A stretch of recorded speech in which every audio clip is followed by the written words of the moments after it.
Gold, silver, copper, nickel. I love them all. I want to talk about that in this video.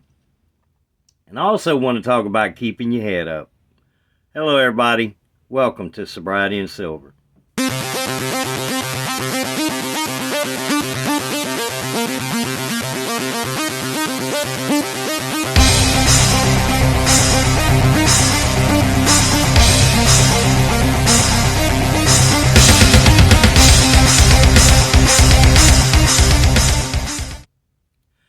I woke up sober this morning because I did go to bed sober last night. Today is 1,179 days of continuous sobriety.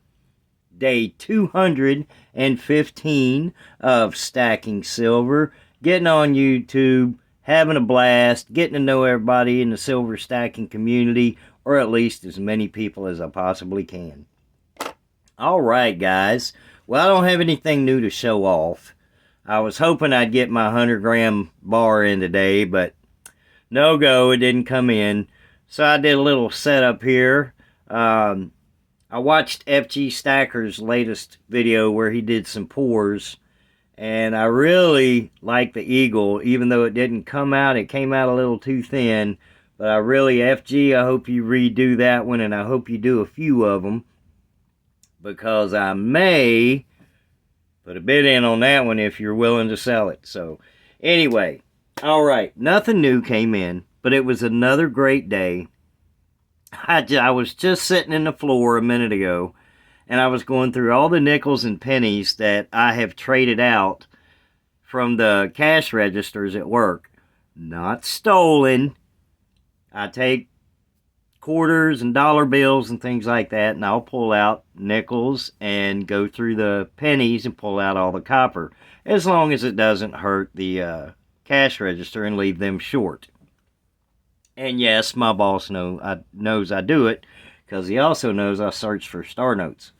But anyway, so today when I got home tonight, I was sitting in the floor and I was separating all the nickels and the copper pennies, and I didn't count how many pennies I have, but I'm pretty sure I got a couple pounds of them. And the nickels, I have almost 3 pounds of nickels that I've gotten from work. So just every day, man, every day has something to do with either base metals or precious metals, and it is just fun, man. It is so much fun, and it saves money. I mean, think about it. If you've never done that before, if you've never hoarded nickels or look for copper pennies, I mean, research it and look at the value of a nickel and a copper penny and how much you can save. And the worst you can do is lose. I mean, it's always going to be worth a nickel, and it's always going to be worth a penny. So with the melt value, it's worth even more. Another thing that I really want to talk about, I was thinking about this today, so let's get off the silver and the gold and the copper and the nickel for a minute. And it's hold your head up. And what I mean by that is, I know for a fact that when I was in my active alcoholism, there was the shame and the guilt, obviously, but not so much that, but maybe being in a crowd or being in a group of people, kind of just feeling like you don't fit in, like you're not as good, because you do have that problem. You have whether they know it or not, you know it, so you may feel inferior. You may feel like you're not as good, or, you know, hey, I'm an alcoholic or I'm an addict, and I'm in the middle of a group of people right now who don't seem like they are, but you never know. But my point, what I'm trying to get at, is hold your head up. Being an alcoholic, being an active alcoholic, being an active drug addict is not something that we should hang our heads for. Not something that we shouldn't look people in the eye. We have a problem. We have an addiction. We have a disease. So if you do need help, if you need help to get sober, if you need help to get clean, find someone you trust. Someone, whether it be a friend or a family member, and go to them with your head held high and say, I have a problem and I need help. I can't beat it. I can't do this on my own.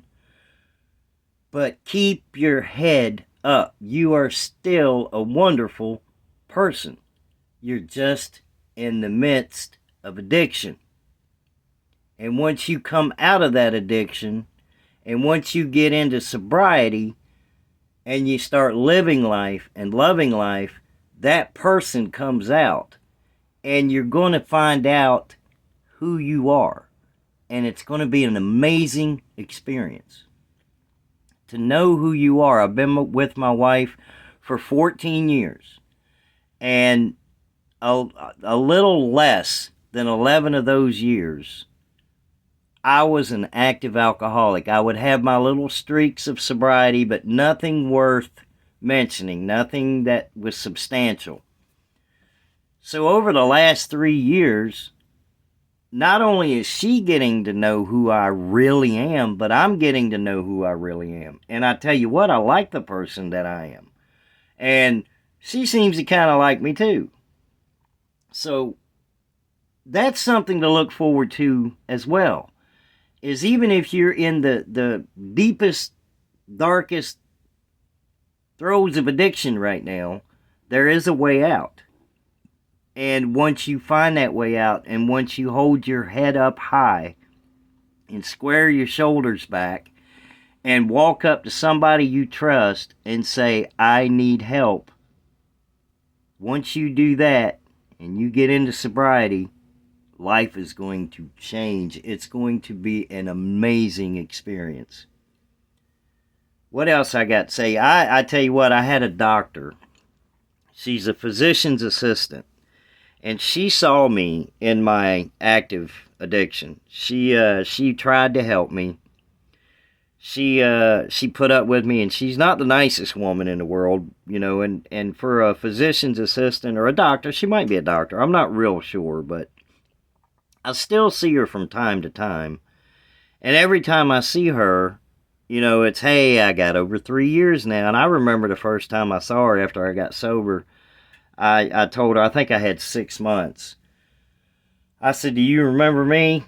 And she looked at me, and then I said, remember I was the one that was here every week or whatever, withdrawn from alcohol and begging for help and blah, blah, blah.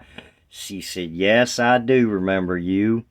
And I told her I was 6 months sober. And boy, I got the fist bumps, and it was a good experience. It was a good feeling to have a professional, somebody that really is just doing their job, but actually took the time to try to help the best they could, being in their position. So, kind of rambling a little bit now, but what I'm saying, man, is do not hang your head down. Don't put your chin on your chest and feel like that you are inferior to anybody else. You're an addict. You're an alcoholic. It is a disease.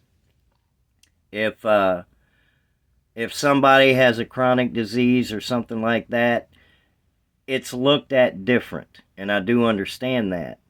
But in reality, it's just a disease of the brain, is what it is. It's a mental deficiency. Well, maybe not a mental, at the phone, maybe not a mental deficiency. I don't really know exactly what I'm trying to say, other than just because you are an alcoholic, just because you're an addict, doesn't mean that you are inferior or less than anybody else. And once you get clean and sober and start looking at life through clear eyes, you will understand what I'm talking about, and you will look people in the eye, and your self-confidence will come back. Your love for life will be there, and it's just an amazing experience. I can't stress that any more than I'm stressing it right now. So with that being said, if you do need help, I encourage you to please get help. Don't let another day go by wasted. Get the help you need, because life is waiting. Rip that band-aid off and just go through whatever hell you got to go through, because I promise once you come out the other side, it's going to be an absolute amazing experience. You guys have a wonderful, beautiful, blessed night, and I'll see you in the next video.